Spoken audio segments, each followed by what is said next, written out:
तो चलिए बाबू, आज हम लोग क्लास 9th, 10th, 11th और 12th यानी कि सभी कक्षाओं के लिए हिंदी व्याकरण के कुछ इंपॉर्टेंट ऑब्जेक्टिव करने वाले हैं। ठीक है, तो आप लोग क्लास को एकदम शुरू से लेकर लास्ट तक कीजिए और यहां से आप लोगों के बोर्ड एग्जाम यानी कि परीक्षा में काफी ज्यादा प्रश्न पूछे जाते हैं और काफी ज्यादा प्रश्न एकदम डायरेक्ट आपके परीक्षा में लड़ेंगे। ठीक है, तो सबसे पहला नंबर प्रश्न देखिए क्या कह रहा है। सबसे पहला नंबर प्रश्न कह रहा है, बाबू ध्यान देंगे आप लोग, हिंदी में ह्रस्व वर्ण है, मतलब कि जो हिंदी है उसमें ह्रस्व वर्ण कितने हैं। तो आप लोग याद रखिएगा बाबू, हिंदी में ह्रस्व वर्ण 4 होते हैं। कितने होते हैं? ह्रस्व वर्ण की संख्या कितनी होती है? 4 होती है।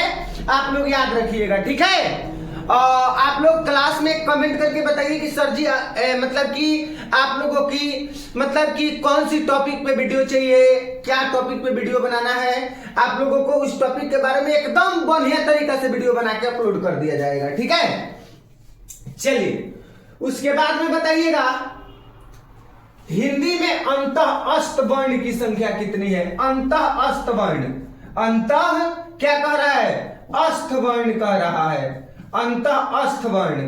तो हिंदी में बता दीजिए अंतः अस्त वर्ण की संख्या कितनी है। तो हिंदी में अंतः अस्त वर्ण की संख्या 4 है। आप लोग याद रखिएगा। ठीक है दोस्त, चलिए आगे देखने का प्रयास करेंगे हम लोग। क्या कह रहा है? व्यंजन के कितने प्रकार हैं, बता दीजिए। व्यंजन जो होते हैं वो व्यंजन के कितने प्रकार होते हैं, मतलब कि व्यंजन के कितने प्रकार होते हैं। तो व्यंजन के 3 प्रकार होते हैं। आप लोग याद रखिएगा, आप लोगों को क्लास कराया जा चुका है, टोटल डिटेल्स में कराया जा चुका है। ठीक है, चलिए आगे बता दें कि निम्न चिन्हों में से कौन योजक चिन्ह है, यानी कि योजक चिन्ह, योजक चिन्ह कह रहा है, यानी कि निम्न चिन्हों में से कौन योजक चिन्ह है। आप लोग बता दीजिए। तो ए वाला आपका योजक चिन्ह है। आप लोग याद रखिएगा, योजक चिन्ह ए वाला है, यानी कि ऑप्शन नंबर सी हो जाएगा। आप लोग याद रखिएगा। ठीक है, चलिए आगे बता दीजिए। कह रहा है, क्या कह रहा है बाबू, ध्यान दीजिएगा। कह रहा है कि ध्वनियों के मेल से बने सार्थक वर्ण समुदाय को क्या कहते हैं, यानी कि ध्वनियों के मेल से बने सार्थक शब्द समुदाय को, सार्थक वर्ण समुदाय को हम लोग क्या कहते हैं। फटाफट से कमेंट करके बताइए। आप लोग कमेंट करके बता दीजिए क्या कहते हैं, बता दीजिए क्या कहते हैं बाबू, कमेंट कीजिए तो फटाफट से। जी बिल्कुल, शब्द कहते हैं। क्या कहते हैं? शब्द कहते हैं। आप लोग याद रखिएगा। ठीक है, चलिए क्या बात है, आगे बताइएगा। कह रहा है ऐसे शब्द जो शब्दों के मेल से बनते हैं, ऐसे शब्द जो शब्दों के मेल से बनते हैं और जिनके खंड सार्थक होते हैं, जिनका खंड कैसे होते हैं बाबू? सार्थक होते हैं, क्या कहलाते हैं शब्द, बता दीजिए। 6 नंबर का उत्तर कमेंट करके फटाफट से बताइए क्या कहलाते हैं। तो यौगिक शब्द कहलाते हैं। कैसा शब्द कहलाते हैं? यौगिक शब्द कहलाते हैं बबुआ, ध्यान दीजिएगा। कह रहे कि उत्पत्ति की दृष्टि से शब्द कितने प्रकार के होते हैं, बताइए तो। उत्पत्ति के दृष्टि से शब्द कितने प्रकार के होते हैं, है कि नहीं? तो उत्पत्ति के दृष्टि से शब्द 4 प्रकार के होते हैं। उत्पत्ति की दृष्टि से शब्द कितने प्रकार के होते हैं? 4 प्रकार के होते हैं। ठीक है, नियम में से व्यक्तिवाचक, यानी कि निम्न में से जो नीचे लिखा गया है इनमें से व्यक्तिवाचक संज्ञा कौन है, बता दीजिए। निम्न में से व्यक्तिवाचक संज्ञा कौन हो जाएगा, बता दीजिए। तो बहन शब्द जो है व्यक्तिवाचक संज्ञा होगा। बहन शब्द जो है व्यक्तिवाचक संज्ञा हो जाएगा। आप लोग याद रखिएगा, है कि नहीं? बहन बहन बहन बहन नहीं बाबू, दिवाली क्या हो जाएगा? दिवाली हो जाएगा। आप लोग याद रखिएगा। हाँ दिवाली होगा, हाँ बाबू दिवाली। ठीक है, चलिए आगे बताएंगे दोस्त। मंगलवार कौन सा संज्ञा है? मंगलवार जो है वो कौन सा संज्ञा है? मंगलवार, आप लोग फटाफट से कमेंट करेंगे। तो मंगलवार आपका व्यक्तिवाचक संज्ञा हो जाएगा। मंगलवार कौन सा संज्ञा हो जाएगा बाबू? व्यक्तिवाचक संज्ञा हो जाएगा। आप लोग याद रखिएगा। ठीक है, चलिए नेक्स्ट बताइएगा दोस्त। उसे विकारी मतलब कि उस विकारी शब्द को क्या कहते हैं जिसमें किसी विशेष वस्तु भाव जीव के नाम का बोध होता है, उसको हम लोग क्रिया विशेषण कहते हैं। क्या कहते हैं? क्रिया विशेषण कहते हैं। आप लोग याद रखिएगा क्या कहते हैं, तो क्रिया विशेषण कहते हैं, आप लोग याद रखिएगा। ठीक है, क्रिया विशेषण बिल्कुल। संज्ञा का उदाहरण नहीं होगा, बताइए इनमें से संज्ञा का उदाहरण कौन नहीं है? संज्ञा का उदाहरण कौन नहीं है? तो वह जो है संज्ञा का उदाहरण नहीं है, ये सर्वनाम में आएगा। किस में आएगा? सर्वनाम में। ठीक है, वह संज्ञा का उदाहरण नहीं है, आप लोग याद रखिएगा।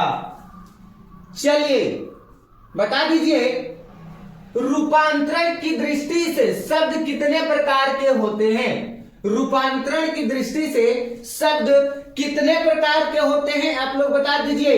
कितने प्रकार के होते हैं? तो 2 प्रकार के होते हैं, याद रखिएगा। ठीक है,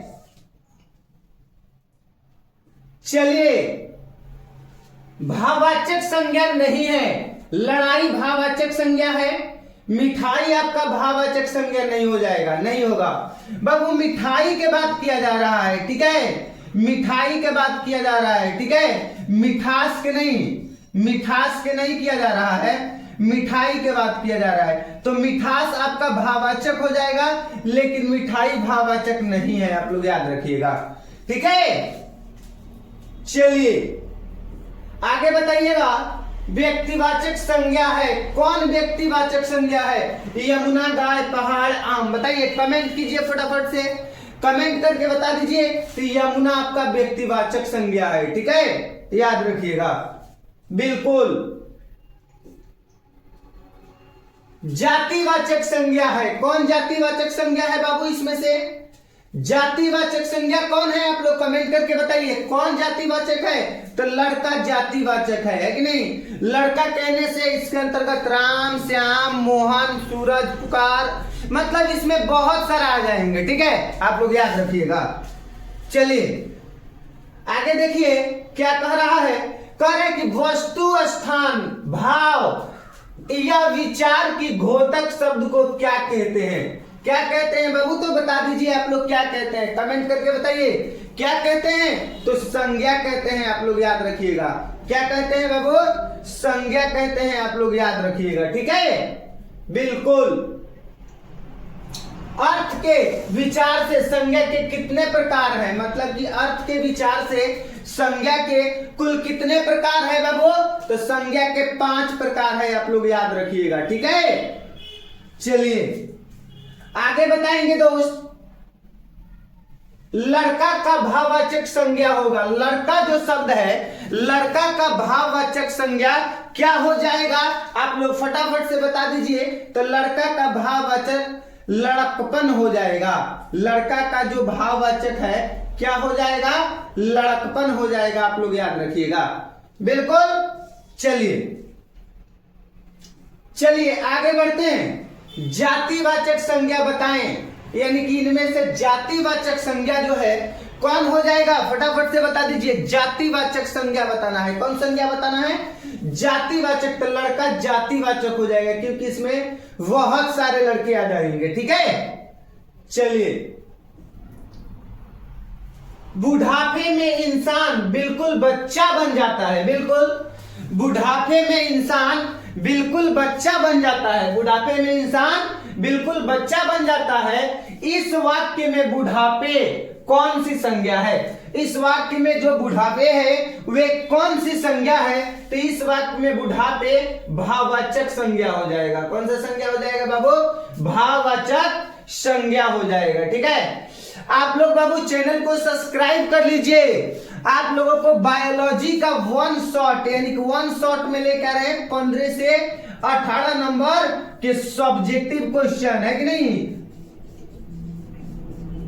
सब्जेक्टिव क्वेश्चन जिसमें लघु उत्तरीय और दीर्घ उत्तरीय होंगे। ठीक है, और बायोलॉजी का ऑब्जेक्टिव करा दिए हैं, तो आप लोग जाके देख सकते हैं, वीडियो है। ठीक है, तो मिलते हैं अगले क्लास में, तब तक सभी प्यारे बच्चों को नमस्कार, जय हिंद।